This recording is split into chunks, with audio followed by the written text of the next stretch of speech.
Si tuviéramos que encontrar un elemento común a todos los seres vivos que conocemos, algo que nos definiera como seres vivos, esa es la célula. Las células se pueden ver solamente a través del microscopio, pero en realidad la célula es el elemento primordial de todos los seres vivos. Hay seres vivos que están constituidos solamente por una célula y se llaman organismos unicelulares. Y hay otros, como nosotros, que en realidad estamos constituidos por miles de millones de células, los pluricelulares.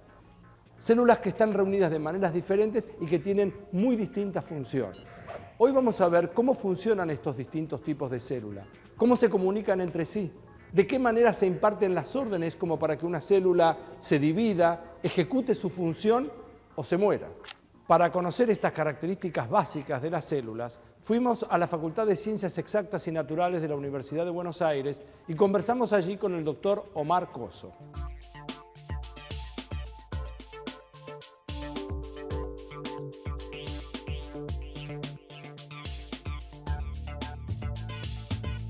La presencia de una membrana externa compuesta por una bicapa de lípidos es una característica común a todas las células vivas.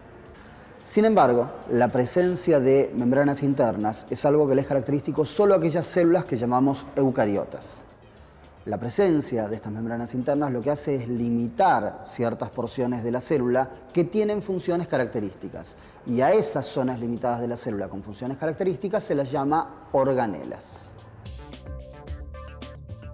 En las células eucariotas, el material hereditario se encuentra alojado en el núcleo, separado del resto de los componentes celulares por una doble membrana, por una doble bicapa lipídica. En contraste, en las células procariotas, el ADN se encuentra alojado en el mismo compartimiento que los demás componentes celulares. El ADN es el material hereditario, también llamado ácido desoxirribonucleico, y en las bacterias es circular. Otra característica que es exclusiva de las células eucariota es la presencia de moléculas lineales de ADN que están unidas estrechamente con ciertas proteínas llamadas histonas y forman esa estructura característica que nosotros hemos aprendido en la escuela y que se llama cromosoma. La estructura de los genes también presenta importantes diferencias entre los organismos procariotas y eucariotas. Mientras que la gran mayoría de los organismos que reconocemos en la Tierra como plantas y animales es eucariota, también existen eucariotas unicelulares, y estos están representados mayormente por las levaduras y los protozoos.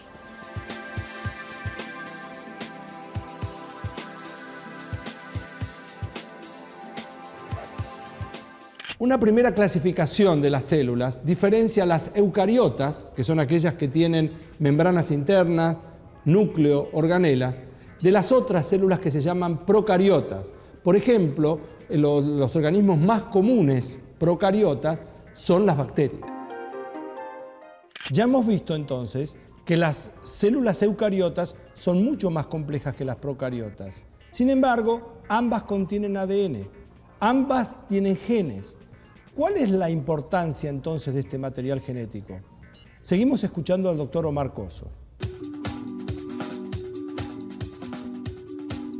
Las relaciones de una célula con su entorno y el modo de reaccionar frente a las señales externas están condicionadas por la información presente en el ADN nuclear. Es precisamente en el núcleo en donde se centraliza la información que determina si una célula en determinadas condiciones va a embarcarse en un proceso de división, va a diferenciar o va a sufrir un proceso de muerte celular programada.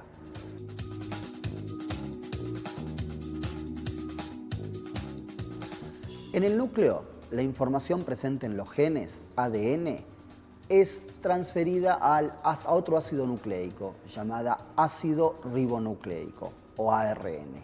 Ese proceso se llama transcripción.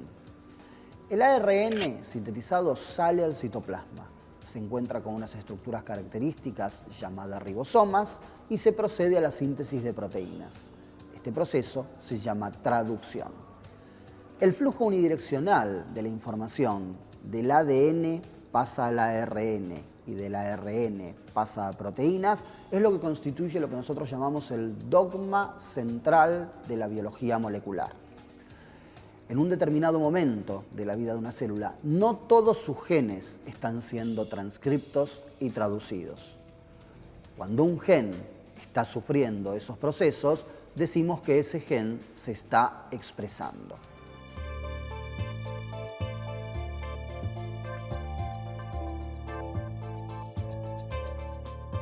Si pensamos que cada proteína corresponde a la expresión de un gen y que son las proteínas quienes ejecutan las funciones en una célula viva, podemos entender cómo es que el conjunto de genes expresados en un determinado momento son quienes determinan las funciones y la forma de una determinada célula viva. Pero si el ADN está en el núcleo y las proteínas se sintetizan en el citoplasma, ¿cómo se lleva a cabo este proceso? ¿Cómo saben las proteínas si se tienen que quedar en la célula o si tienen que ser exportadas a otros tejidos o a otras zonas del organismo? Para eso fuimos a conversar con el doctor Alberto Kornblit. La información genética está contenida en el ADN que se encuentra en el núcleo de las células, en este caso células eucariotas, porque las células procariotas no tienen núcleo. Esa información, para ser expresada, tiene que ser primeramente copiada en otra molécula de ácido nucleico llamada ARN mensajero. La fabricación de ARN mensajero se llama transcripción y es llevada a cabo por una serie de enzimas y proteínas muy complejas. Una vez fabricado el ARN mensajero en las células eucariotas, tiene que salir del núcleo y lo hace a través de poros que se encuentran en la membrana nuclear. Ya en el citoplasma, el ARN mensajero se dirige para encontrarse con unas partículas llamadas ribosomas, que son las encargadas de fabricar las proteínas correspondientes. En el caso de las proteínas que tienen por destino final o bien la membrana plasmática o bien la secreción, es decir, que van a ser exportadas fuera de la célula, los mensajeros se encuentran con ribosomas que están adheridos o adosados a una serie de membranas que están en el interior del citoplasma de las células, conocidas como retículo endoplasmático. El mensajero que se traduce en los ribosomas adosados al retículo fabrica una proteína que va a ser atravesar la membrana del retículo, fenómeno que se conoce como translocación, para ubicarse en un compartimento del retículo que se conoce como lumen o luz del retículo. De allí, del lumen del retículo, la proteína sigue un camino por el cual va a ir pasando por distintas vesículas que tiene la célula eucariota, incluyendo el aparato de Golgi, y más tardíamente a vesículas que se fusionan con la membrana plasmática y descargan el contenido de la proteína fabricada al exterior. Durante todo este tránsito o camino proteico, hay una serie de modificaciones que sufren las proteínas. Quizás la más importante es el plegamiento, porque una proteína para cumplir su función debe plegarse en el espacio correctamente. Y otra modificación importante que sufren ciertas proteínas de secreción y de membrana es el agregado de azúcares que ocurre en el retículo endoplasmático y que forma finalmente un complejo de proteína con azúcar conocido como glicoproteína. Este proceso de secreción, desde el ribosoma adosado al retículo endoplasmático hasta la vesícula que se fusiona con la membrana plasmática y descarga su contenido afuera, no solamente está regulado, sino que es muy importante para el funcionamiento de todo el organismo pluricelular. En particular, por ejemplo, es lo que permite que nuestras células del páncreas fabriquen la proteína insulina, que es una hormona que para cumplir su función regulatoria debe ser secretada fuera de las células del páncreas y viajar por la sangre a los distintos tejidos del organismo. Es decir, que los sistemas de síntesis de proteínas no solamente permiten ubicarlas en el lugar apropiado dentro de cada célula, sino también mandarlas al exterior para que cumplan otras funciones en distintas partes del cuerpo. Pensemos las cosas desde el principio.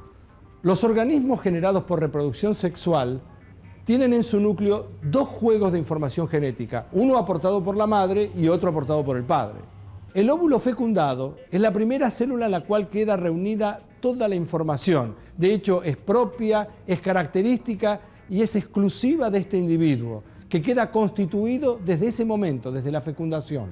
A partir de esta única célula, llamada cigoto, y sucesivas divisiones, se genera un organismo pluricelular. Y en todas las células está la misma información genética. Ahora bien, si esto es así, ¿Por qué las células de un organismo no son todas iguales? ¿Por qué no tienen todas la misma forma, cumplen la misma función? En definitiva, ¿por qué un organismo pluricelular no es una masa de células idénticas? Para eso fuimos a consultar al doctor Omar Coso. No todos los genes de una célula se expresan a la vez. Algunos se expresan en determinadas etapas del desarrollo y otras en otras. Es más, algunos genes que son esenciales para las funciones de cierto tipo celular jamás van a ser expresados en otro tipo celular distinto. El núcleo ordena la fabricación o no de ciertas proteínas en cada etapa del desarrollo y bajo cierto conjunto de estímulos, siguiendo un programa cuidadosamente sincronizado.